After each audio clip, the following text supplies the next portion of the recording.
I am going to call this budget hearing to order. And just as we begin, I ask that you please rise for the Pledge of Allegiance.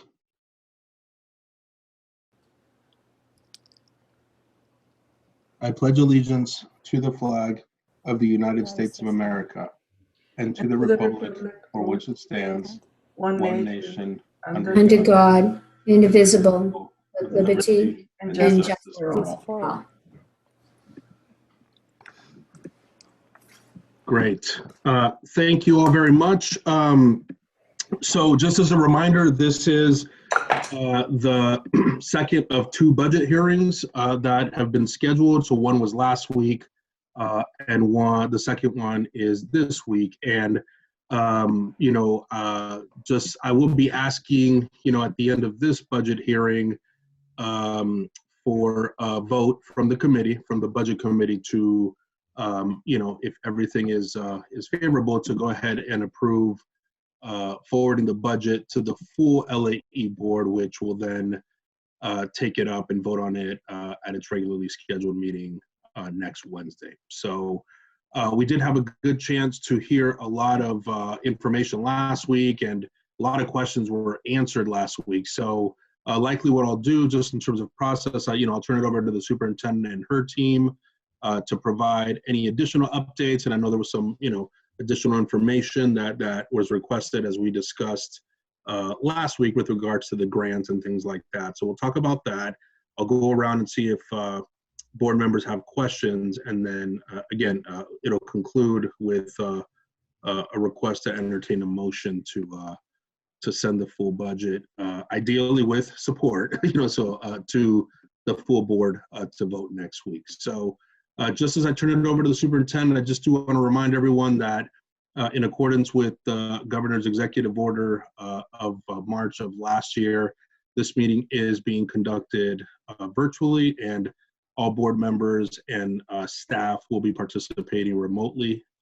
And because of that, any vote that happens tonight will be done via roll call vote. And as a reminder, not only for these budget hearings, but for our regular LAE meetings, public comment can be submitted through email at info@lawrenceallianceforeducation.org. So you can send comments there, and those are sent to LAE members and also included as part of the public record. And that's the way we've been operating under this, sort of virtual context. And I think now, as conditions are changing, I'll be speaking with the superintendent and that team. I want them to focus this week, next week on reopening schools. That's what I want to focus on. But I do see us coming back to in-person meetings of this board likely as soon as May. So again, I want to coordinate that and make sure we transition. But given that it's the first week of school for a lot of our kids this week, and staff is really focused on that, that's where I want the energy to be, at least for the next couple of weeks. So with that, Superintendent, I'll turn it over to you. Thank you. So tonight we bring additional information with the feedback that you offered last time. So thank you for that. In a moment, Maciel will be sharing her screen and offering that, but you can expect that tonight we're going to share with you additional funding that we have received both on the state and federal services. Just a note for you all to know that the information presented this evening is current as of last month. We're having a few glitches with the city side in our system, but nothing to worry about. We will get that updated, and happy to get you as current as possible in the future meeting. And if there are any remaining questions about information that we have presented last week, we're also happy to answer those. Okay, Marcia, whenever you're ready. Sure thing. So thank you all for your feedback last week. It was very helpful to be able to create a presentation that would be fruitful for you today. So I will start reviewing some of the additional funding that we have received this year. So current and anticipated CARES Act grants that we have received include the ESSER 1 and ESSER 2 grants, and the fiscal dates for them are from March For ESSER 1, it's March of 2020 through September of 22, and we received approximately $6.3 million. For ESSER 2, approximately $24 million, and that will become available to us this coming July through the following June. We have received a couple of about 3 grants from the state as well: the Corona Relief Fund, the Corona Prevention Fund, and the Remote Learning Technology grant as well. And those have varying dates, as you can see on the slide. The Relief Fund through June of this year, the Prevention Fund also through June of this year, and the Remote Learning Technology Fund through December of 2020. And so here we go with the next slide, where I show you how much we have spent versus how much we received. And we have encumbered or spent about 64% of the total grant funding we have received. And to give you a little bit more flavor for what we've spent those funds on, about 44% of that has gone over into technology. And the big portion of that is because that was the grant that was actually due through December. And aside from the fact that that's a major expense for us as a district, so that covered iPads, Chromebooks, hotspots, Zoom licenses, amongst other things. We also spent the next biggest portion was, as expected, on overtime, PPE, air filters, and also we did have to go off-site with some of our students to the St. Mary's location. Additionally, we did cover digital resources, some professional development as well to go with it. And of course, we have supported our schools as best as we could with supplies, consumables. There was a lot of mailing of supplies to homes, to our students and our teachers. And then, of course, we provided some medical and therapeutic services. We provided BCBA support to our schools, and we also paid a stipend to employees within the school community to be able to assist our families with all of the technology they'd have available to them new this year. And that will conclude my presentation. So it's open to questions that you might have that I can help clarify. Great, thank you. I'll go ahead and do it in alphabetical order. And again, this is officially or technically a budget hearing of the subcommittee. But because this meeting has been open and we've invited all LAE members, I am going to obviously include LAE members in questions along the way as well. But if you don't mind, let me go ahead and start with the committee members first in alphabetical order. So let me start first with Pat, if you have any questions. Yeah, Messiel, just one quick question. Sure. You have approximately 36% of that money left over. What do you anticipate spending that on?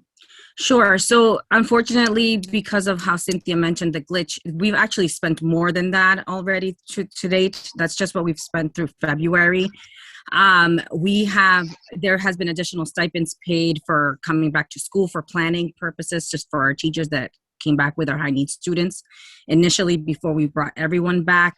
We have since paid additional stipends.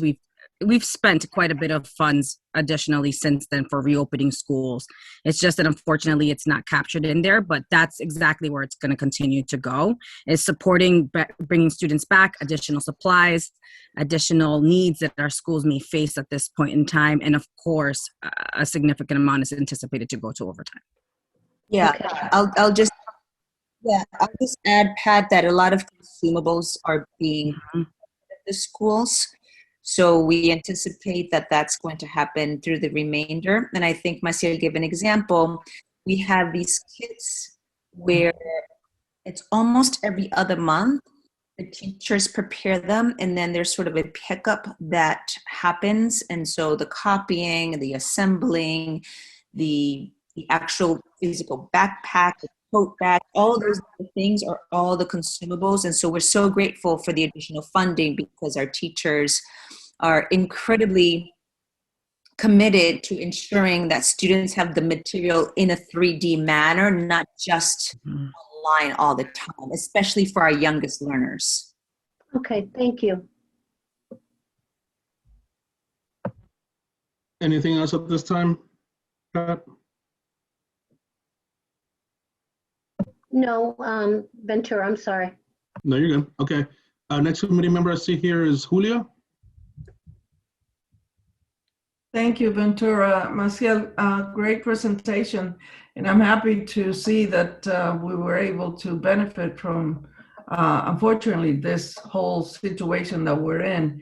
Are there any restrictions on the money in terms of if we don't use it for certain things or the way that it's programmed to be used, that it would have to be returned or anything like that? Sure. So we don't anticipate having to return any funds. We've definitely kept to what they're required to be spent on. So the majority of the ESSER funds can be spent towards PPE, overtime, any necessary consumables, any necessary remote learning tools, licenses, devices. Both ESSERs kind of mirror each other. The biggest caveat or the difference between the two is that ESSER 2 does have a requirement of $10,000 to be spent for social emotional. Like it's a requirement under ESSER 2, although we surpassed that. I don't anticipate having an issue with us meeting that $10,000 qualification under ESSER 2. But those are the two biggest things, that they're all geared towards very similar items. It's geared towards PPE, whatever we need to reopen, whatever supports the schools need in terms of, social distancing and being able to aid, not sharing supplies, not sharing, having every student have each individual item that they need. And if there's any type of signage that we need to go up, that it's all included under facilities. If there's any guards that need to go up around places and things like that, like anything we need to be able to safely bring our students back, to keep them safe, and to make sure that we can help them learn as safely and as best as possible under these circumstances. Awesome. Is there any, do we anticipate any more students needing additional materials like computers or iPads or anything like that at this point? We sure do. I think that's an ongoing need that's constantly happening. We constantly have students bringing back devices that either don't work, that something happened to them. I mean, that's just something that we'll anticipate that the entire time. There's no way to not anticipate that type of expense. I'm so glad you asked that, because it's a churning. Yeah. Accidentally drop it. Yeah. Something, there was a little glitch, someone put a little toy in there, and so we're constantly trying to repair. That's the first go-to, of course, but then we have to replace pretty quickly and make sure that we have enough inventory to ensure there's no gap in terms of learning. I did want to share an example of those consumables, because today, for example, in one of the elementary schools, one of the teachers was so proud of the way she had set up her class, which was a full class for us. It was almost 16 students, because the space allowed for that. And she had ordered these bins on this issue that Maciel mentioned, which is we're not sharing. Normally we would have a bucket of crayons and scissors and papers, and we don't do that anymore. So every student had their own little bucket. It was nicely labeled. They were handling it and putting it in its place during this break. So she was showing me how carefully and thoughtfully she had arranged to ensure no cross sharing, which is something we normally do, but now it's, costing the additional funds in that way. Mm-hmm. Do we have, and I know this probably goes off in terms of the budget, but do we have technicians available within the school system that will provide the support for these Absolutely.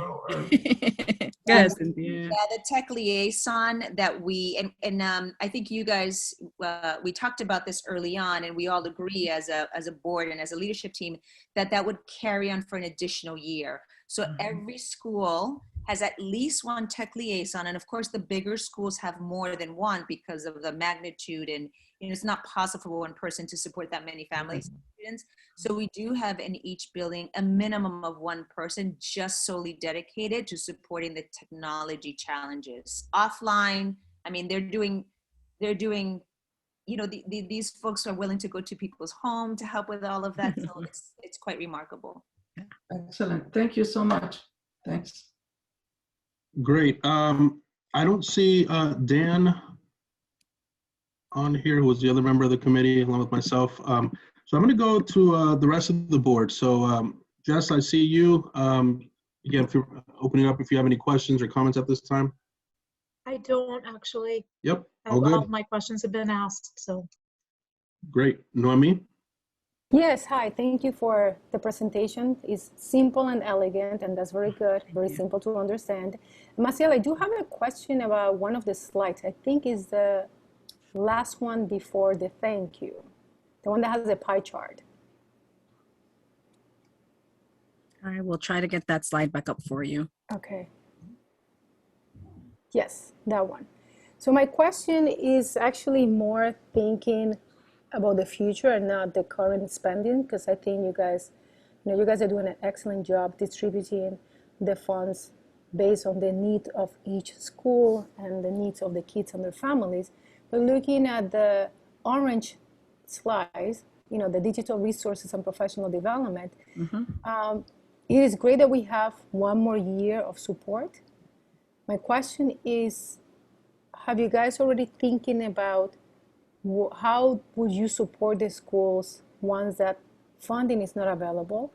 And with that, would there be opportunities for additional kids to have also technology, at home where they can access, Chromebooks or, whatever device they're doing right now? Or is that something that will be not a priority anymore once we go back to face-to-face?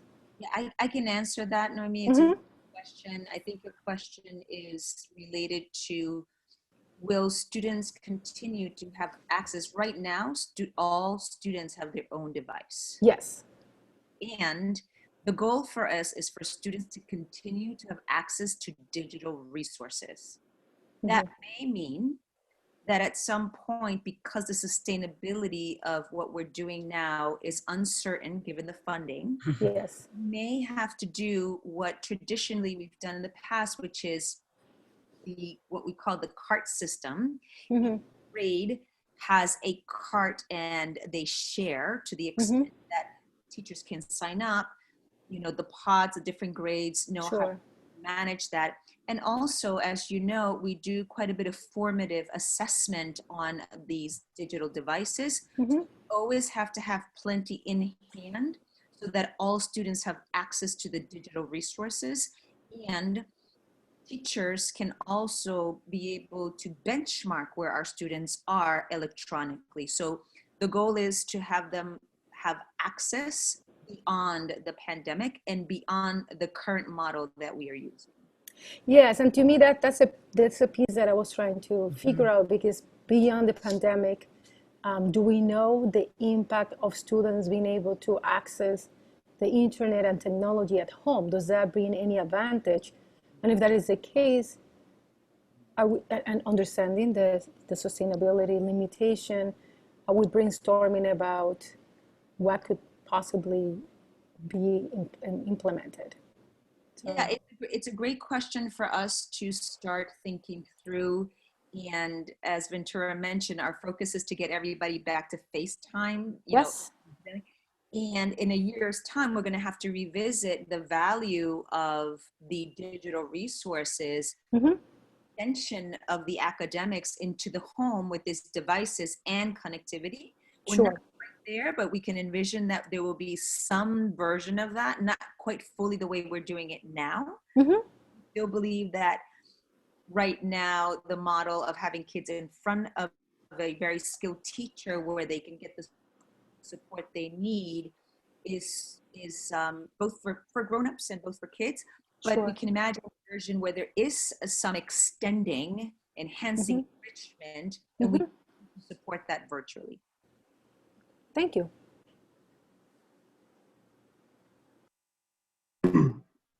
Okay. Do you mind, Marcel, just putting back up the slides again? It's the first time seeing them, and I want to make sure that. Sure.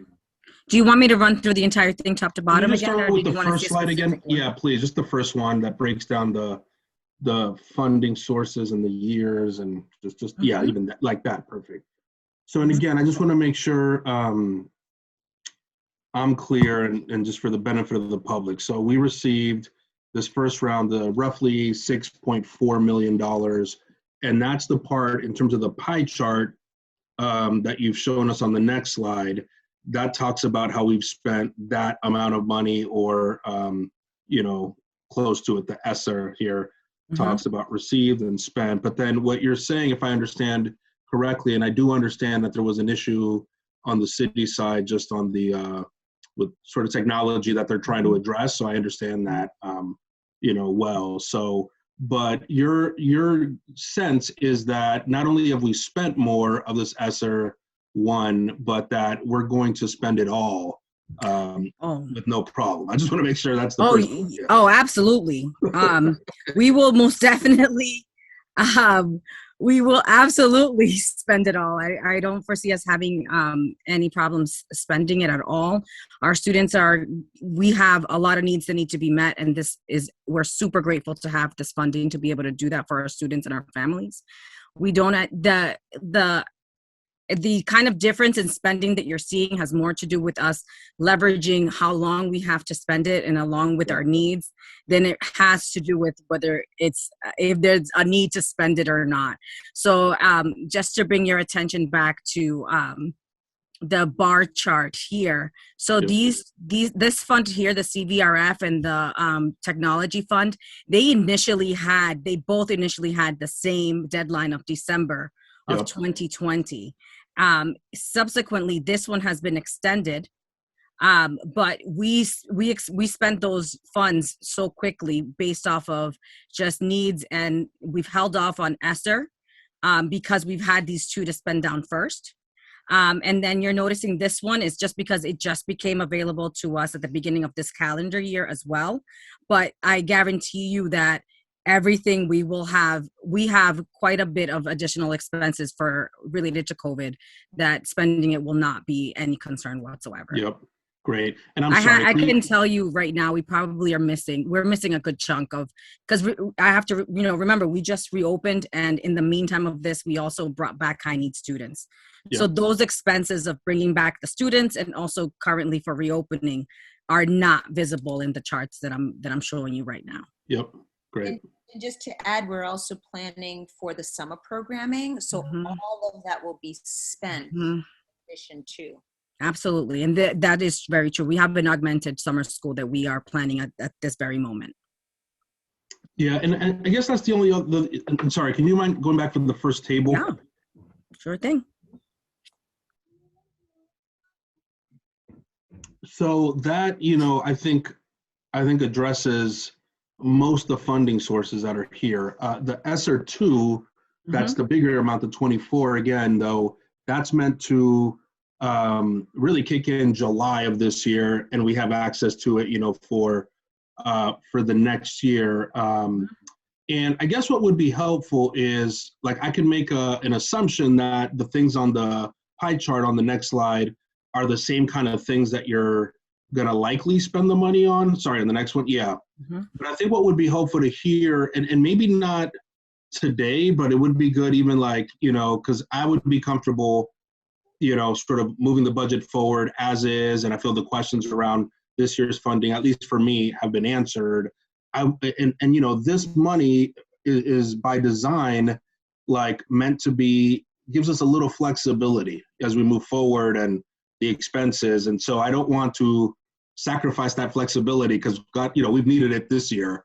But I think it would be helpful, maybe just spend a few minutes now to talk through, how do you anticipate, Superintendent, you mentioned summer school, which is something new that's not on here, but if you just talk a little bit about even what are some of those expenses, and it may be what's here already, but there may be new things. If you could just talk through a little bit, where are you foreseeing that those funds are going to need to be allocated towards over the next, 12 months? Yeah, you're right. So we're still in the planning stages for that additional funding. And you can anticipate that many of that will be for the academic support, including one-to-one tutoring, small group tutoring, the extended learning that will need to happen beyond the school day, beyond the school year also. So February vacation, April vacation, and of course the summer. So that's into the new school year.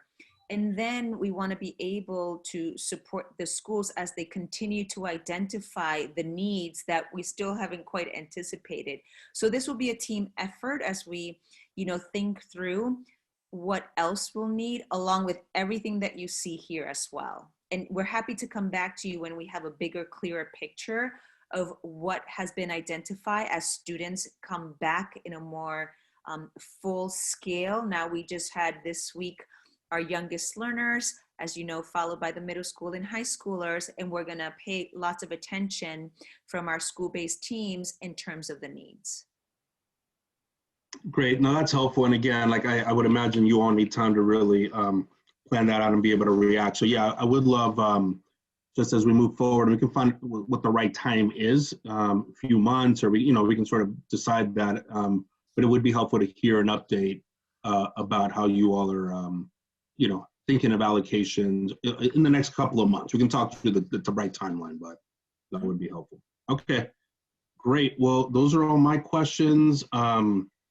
Again, just for process here in a second, I am going to ask a motion to forward this budget draft with a favorable recommendation to the full board. But even though we have most board members present, I am going to limit the sort of motions made and voting to the budget committee members, because technically, again, we're moving this forward as a budget committee.